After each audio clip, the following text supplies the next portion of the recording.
कृपया मला माफ करा.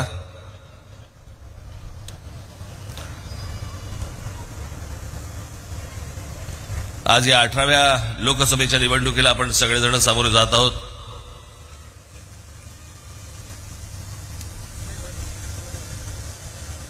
डॉक्टर श्रीकांत शिंदे यांनी आता सांगितलं की काहीतरी फेविकॉल का जोड आहे. पुढच्या वेळेला आम्हाला आतून लावा आपण, नाहीतर नेहमी आमची बाजू बाहेरच.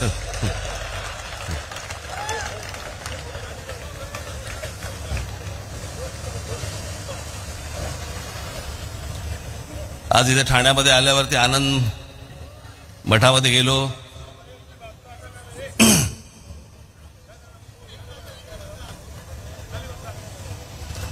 आणि त्या आनंद मठात गेल्यानंतर सगळे जुने दिवस आठवायला लागले मला.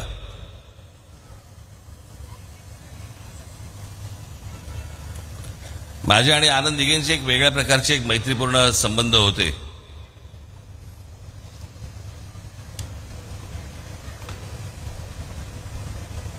आज त्या आनंद मठात गेल्यावरती मी त्यांना तेव्हा मी त्यांना सांगायचो, मी जेव्हा तिथे जात असे मी म्हटलं स्वच्छ ठेवा हो. कुठे आपलं कुंकू पडलंय, कुठे आपली ऊद पडली आहे, कुठे काय पडले सगळं असा. काही जे जुने लोक आहेत त्यांना माहिती असेल तिकडे काय परिस्थिती असायची, त्याच्यातच झोपायची. आज गेलो तर लक्षातच नाही आलं की ते ह्याच वास्तूमध्ये यायचो मी.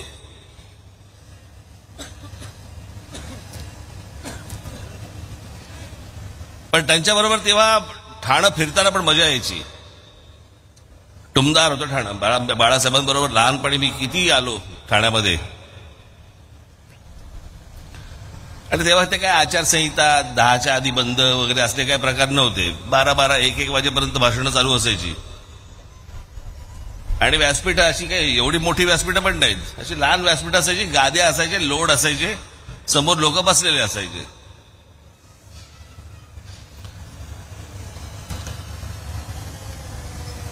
आणि मध्ये रात्री उशीर झाल्यावर ते दव पडणं, गाद्या त्या सगळ्या लोड ओले होणं, सगळं ते व्यासपीठ सगळं अख्खं ओलं असायचं. सगळे ते हार पडलेले असायचे.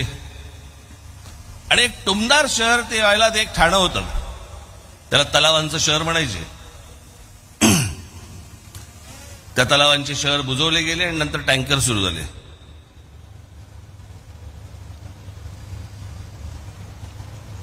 आपलं पुणा काय, मुंबई काय, ठाणा काय. आता म्हणजे मी असं काय फार लांब म्हणत नाहीये, 30-35 वर्षापूर्वीच असेल फार तर.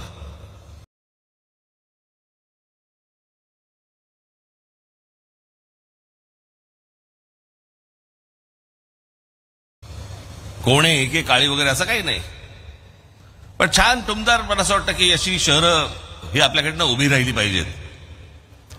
आता या इमारती सगळ्या बाजूनी उभ्या राहत आहेत, कॉन्क्रीट जंगल्स उभी राहत आहेत.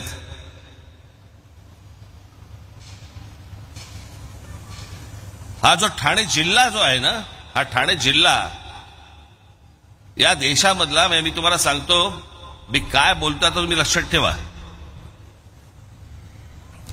आज ही ठाणे लोकसभा कल्याण लोकसभेची संयुक्त ही सभा आहे.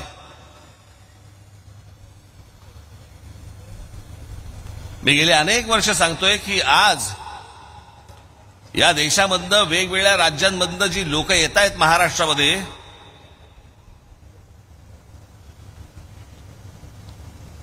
तुम्ही कितीही काम करा, कितीही रस्ते बांधा, कितीही पूल बांधा, कितीही काही करा, पण जोपर्यंत हे बाहेरचे लोंढे जोपर्यंत थांबणार नाहीत, तोपर्यंत तुम्ही कितीही विकास केलात तरी या शहरांमध्ये काहीही घडू शकणार नाही.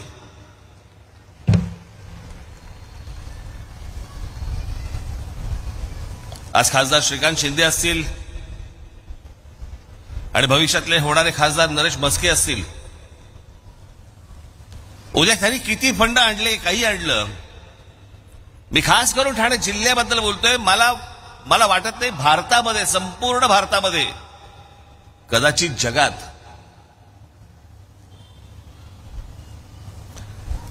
ठाणे जिल्ह्यासारखं हे जे सगळे बाहेरून जे लोक येत आहेत यांचं सर्वात जास्त येण्याचं प्रमाण हे ठाणे जिल्ह्यात आहे. साधी गोष्ट आपण लक्षात घेऊया. काय असते, एक गाव असतं, गावामध्ये ग्रामपंचायत असते, मग त्या ग्रामपंचायतीची पुढे काहीतरी काय जिल्हा परिषद होते, जिल्हा परिषदेची काहीतरी नगरपालिका होते, नगरपालिकेची पुढे महानगरपालिका होते. हे ठरतं कशावर? लोकसंख्येवर. बरोबर बोलतोय मी? लोकसंख्येवरती ठरतं. मुंबई उपनगर जिल्हा किती महानगरपालिका आहेत? 1.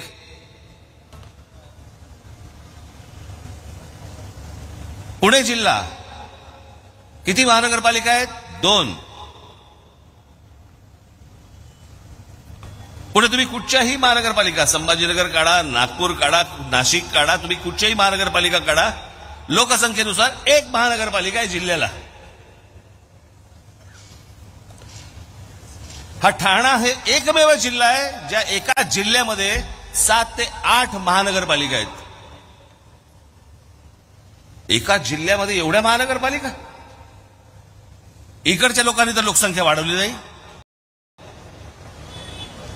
म्हणजे जे प्रमाण बाहेरून येण्याचं आहे हे प्रमाण सर्वात जास्ती हे ठाणे जिल्ह्यामध्ये आहे. ठाणे महानगरपालिका, नवी मुंबई महानगरपालिका, कल्याण डोंबिवली महानगरपालिका, मीरा भाईंदर महानगरपालिका, भिवंडी महानगरपालिका, त्याच्यात अजून कुठच्या राहिल्या? उल्हासनगर महानगरपालिका, वसई महानगरपालिका, अंबरनाथ महानगरपालिका. एका जिल्ह्यामध्ये इतक्या महानगरपालिका, म्हणजे विचार करा या जिल्ह्यामध्ये माणसं आली किती आणि येतात किती.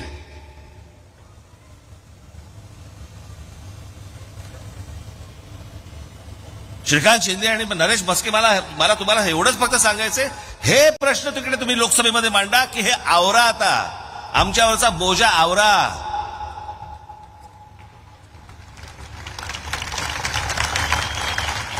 आम्ही उद्या इथे काही मेट्रो आणली, काही आणलं, काहीही आणायचा प्रयत्न केला तरी ते यशस्वी होणार नाही. कारण जोपर्यंत लोकसंख्या वाढते आहे तोपर्यंत हे पुरंच पडणार नाही. आणि ह्या सगळ्या महानगरपालिका सगळ्या विस्कटलेल्या आहेत, त्या अजून विस्कटून जाणार. जो मूळ राहणारा माणूस आहे, जो मूळ करदाता म्हणून ज्याला आपण म्हणूया, त्याच्या हाताला नशिबाला काहीही लागणार नाही. ही 18वी लोकसभेची निवडणूक आपण लढवतो आहोत. या लोकसभेच्या निवडणुका, या विधानसभेच्या निवडणुका, या महानगरपालिकांच्या निवडणुका आपण दरवेळेला कशासाठी लढवतो? ही शहरं चांगली झाली पाहिजेत, माझा विभाग चांगला झाला पाहिजे, माझा महाराष्ट्र चांगला झाला पाहिजे. पण हे जर अशा प्रकारचे जर समजा बाहेरून येणाऱ्या माणसांची जर संख्या रोजच्या रोज वाढत असेल, मग लोक म्हणणार बघा कसा संकुचित विचार. याच्यात कसला संकुचित विचार आला?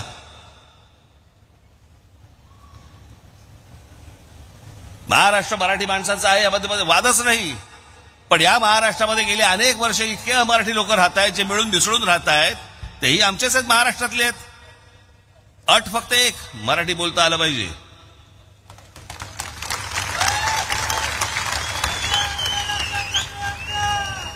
प्रत्येक राज्याची जी राजभाषा आहे ती कोणी बाहेरून कुठूनही आलात तरी तुम्हाला ती शिकली गेली पाहिजे. उद्या आम्ही तुमच्या राज्यात आलो, आम्ही तुमची भाषा शिकू, पण येणार नाही.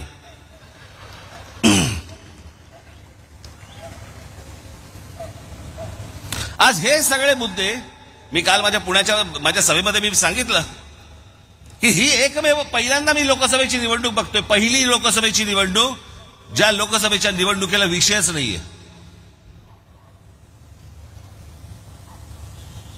मी परवा म्हटलं ना, मला जेव्हापासून उमज जायला लागलं राजकारण, तो काळ साधारणपणे 75चा होता. 77ची पहिली निवडणूक त्या इमर्जन्सीच्या आणीबाणीच्या विरोधातली.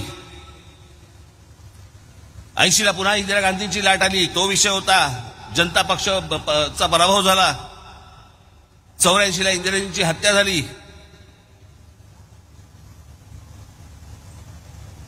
89ला बोफोर्स प्रकरण झालं. 91ला राजीव गांधी गेले. 96ला बाबरी मशिदीचा ढाचा पडला होता, त्याच्यावरती निवडणूक झाली. 98ला कांदा विषयावरती निवडणूक झाली. 99ला कारगिल आणि विदेशी बाई या विषयावरती निवडणूक झाली. 2004ला इंडिया शायनिंग झालं, परत अजून 2009ला अजून काही विषय होते, 2024ला मोदींची लाट आली, 2019ला हे सगळं पुलवामा बिलवामा काहीतरी झालं. आज विषयच नाही. आणि हे विषय कोणताही विषय नसल्यामुळे सगळेजण आई बहिणीवरनं एकमेकांचा उद्धार करतात. खरं तर हे विषय मांडले पाहिजेत लोकांसमोर. लोकांच्या जीवन मरणाचे रोजचे जे विषय आहेत हे मला असं वाटतं विषय आले पाहिजेत. काय निवडणूक चालू आहे, कशावर निवडणूक चालू आहे? वडील चोरले.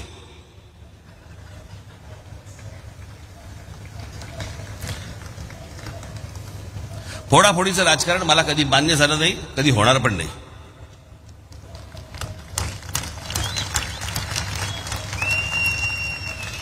पण या सगळ्या ह्याच्यामध्ये जे आज बोलतायत की आमचा पक्ष फोडला, आमचा पक्ष फोडला, तुम्ही जे सगळे एकत्र जे बसलेला आहात ना एका कच्च्या तरी आघाडीत, जरा एकमेकांकडे एकदा बघा.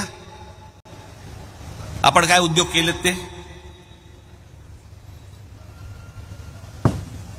याच उद्धव ठाकरेंनी महाराष्ट्र नवनिर्माण सेनेचे 7पैकी 6 नगरसेवक खोके खोके देऊन तुम्ही तोडले होतेत ना, तेव्हा काही नाही वाटलं.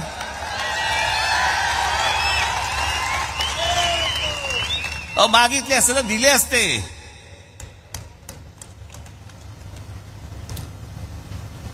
पण काय त्याला म्हणतात ना, ढेकणा संगे हिराई भंगला. बरोबर शरद पवार बसलेत. या फोडाफोडीच्या राजकारणाची या महाराष्ट्रामध्ये जर कोणी सुरुवात केली असेल तर ती शरद पवारांनी सुरुवात केली. पहिल्यांदा काँग्रेस फोडली त्यांनी.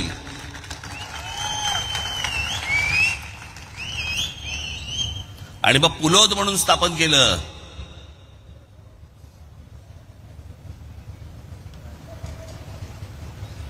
साधारणपणे 77-78 सालची 78 वगैरे सालची गोष्ट असली. पुलोद म्हणून स्थापन केलं. पहिल्यांदा या महाराष्ट्रामध्ये अशा प्रकारचं फोडाफोडीचं राजकारण पहिलं जे सुरू झालं हे शरद पवार साहेबांनी सुरुवात केली या गोष्टींची.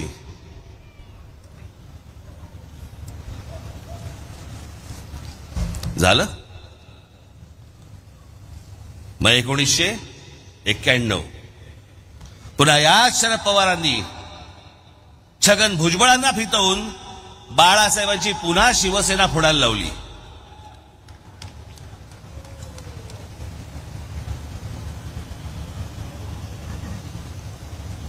त्यावेळेला शिवसेनेचे आमदार फोडण्याचं काम याच शरद पवारांनी केलं होतं.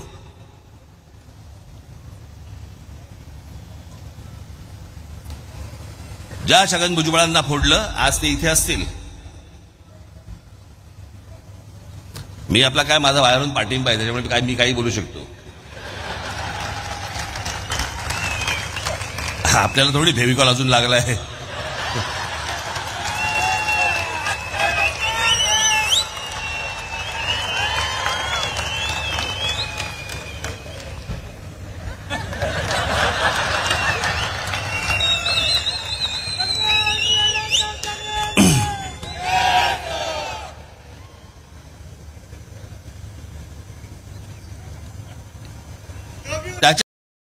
त्यानंतर नारायणराव राणे यांच्याबरोबर आमदार घेऊन काँग्रेसने त्यावेळेला पुन्हा बाळासाहेबांची शिवसेना फोडली.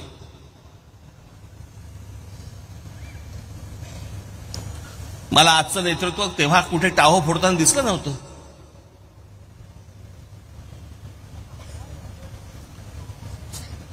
मला आज कोण कोणावरती बोलतंय आणि कोण कोणावरती आरोप करते वगैरे वगैरे सगळं सोडून द्या. पण अरे तुम्ही म्हणता ना माझे वडील चोरले, माझे वडील चोरले. ज्या वडिलांबद्दल जर एवढं प्रेम आहे,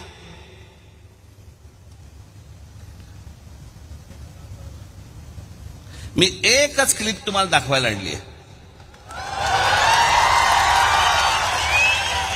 एकच. मी खरं तर एकदाच बोललो होतो मागच्या त्या सभांमध्ये, लावतो तो व्हिडिओ. ते आपल्या सगळ्यांनी लावतो व्हिडिओ आपलं ते सगळं सुरूच केलं.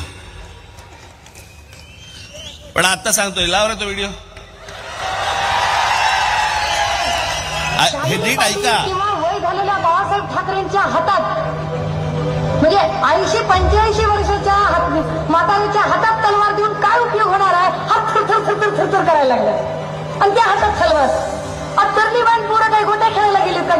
गेली देंडा खेळायला लागलीत का? ह्याच्यावर अग्रलेख कधीच होत नाही. परत लाव. पण शालिनी पाटील किंवा वय झालेल्या बाळासाहेब ठाकरेंच्या हातात म्हणजे 80-85 वर्षाच्या म्हाताऱ्याच्या हातात तलवार देऊन काय उपयोग होणार आहे? हात थरथर करायला लागले आणि त्या हातात तलवार. तरली बाण पोरं काही गोट्या खेळायला गेलीत का? गेली देंडा खेळायला लागलीत का? ह्याच्यावर अग्रलेख कधीच होत नाही. यांच्या अनेक क्लिप्स आहेत. मला त्यांच्या काही क्लिपमध्ये काही देणं घेणं नाहीये, परंतु ज्या माननीय बाळासाहेबांबद्दल वक्तव्य करणाऱ्या या बाई 70-75-80 वर्षाच्या म्हाताऱ्याच्या हातामध्ये तलवार दिल्यावरती लटलटणारा हात असं बोलणाऱ्या व्यक्तीला तुम्ही तुमच्या पक्षाची प्रवक्ती करता, तुमच्या पक्षाचे नेते करता आणि तुम्ही